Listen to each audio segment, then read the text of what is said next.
If not, this is your opportunity to enter the realm of the supernatural. The place is called Ross Castle, overlooking Loch Sheelin, one of Ireland's preeminent Midland lakes. This castle has the stately, yet rustic country accommodation to suit the ghostly atmosphere. The noises of the evening winds howling from the lake into the ancient trees and the knocking on windows add to this truly spine-chilling ambience. But let us tell you the true story of our famous ghost. It all started back in 1536 when Richard Nugent, the 12th Lord of Delvin, had the castle we today refer to as Ross Castle, built at the edge of the Pale, the Anglo-Saxon-dominated heart of medieval Ireland. Its position at the top of a steep hill on the shores of Loch Sheelin, overlooking the enemy territory of the O'Reillys to the north, was of strategic importance. Workmen in the nearby Ross quarry took several years to cut the stone and erect the formidable tower of the castle. It would be surrounded by walled living quarters and defensive buildings. Today's entrance gate into the inner yard has survived the centuries and is tribute to the extraordinary workmanship of Ross stone masons, which made them famous across the country. Underground grottos and walkways have been rumored to constitute the subterranean structure of the castle's flagstone foundations.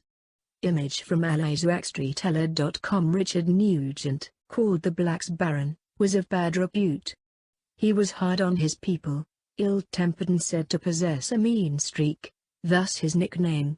One story, which is told about him to this day, occurred in the village of Ross. Many centuries ago, a townswoman had just finished baking her bread and placed a large loaf on the windowsill of her cottage to cool out, when a dog happened to come by.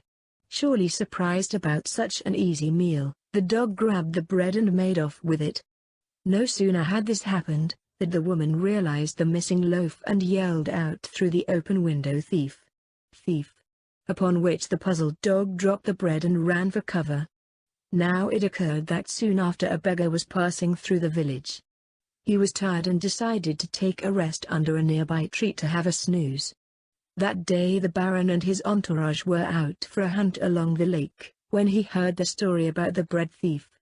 It made him angry about the lawlessness in his realm. As fate would have it, he soon would encounter the beggar, still enjoying his rest. Knowing of the bread gone missing in the nearby village, the Baron questioned the vagrant. The latter, knowing that he had done no ill, told him that he did not know about any bread.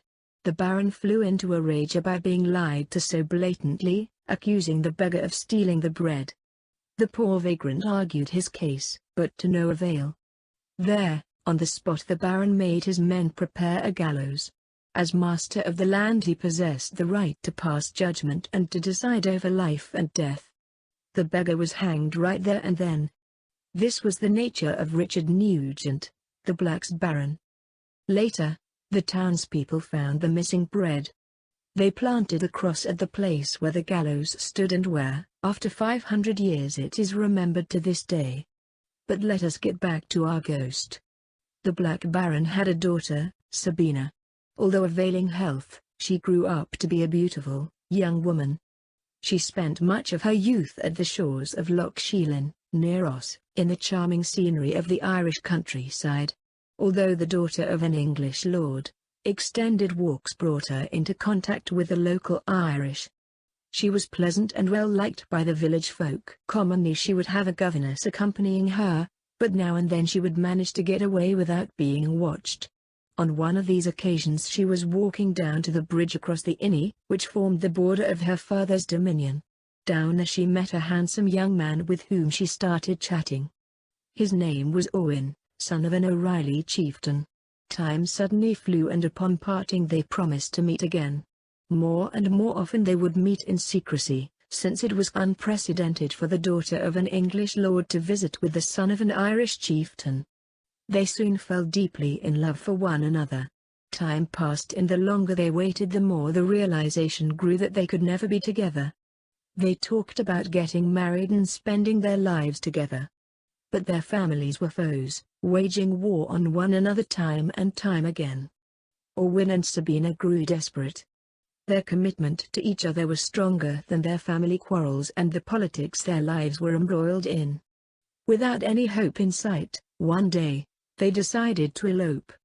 Without any future for them in the land they were raised in, they had to say farewell and leave to seek their fortune in common elsewhere. One night they met again in secrecy. They boarded a boat down by the shore and started to row across the lake. As they were well on their way, a sudden storm, of the sort that often blows in from the west, came up and caught them by surprise.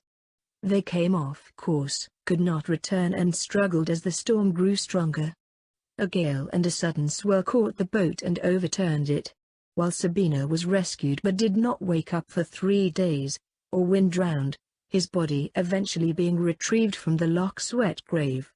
Upon realizing that her lover was forever gone, Sabina fell into deep despair. So grave was her hopelessness, that she would lock herself up in the castle's tower, not eat or drink until she fell into a deep sleep, from which she never woke up. To this day, Sabina haunts the castle's walls. Visitors and guests make frequent encounters with her spirit, still in search for her lover and restless until the day she will be reunited with him. It is said that Sabina's fate was the payback for her father's cruel deeds. His soul will not find rest over the fate of many of his victims and his grief for the loss of his only daughter. The Black Baron's presence has been reported by visitors in the vicinity of the castle on numerous occasions.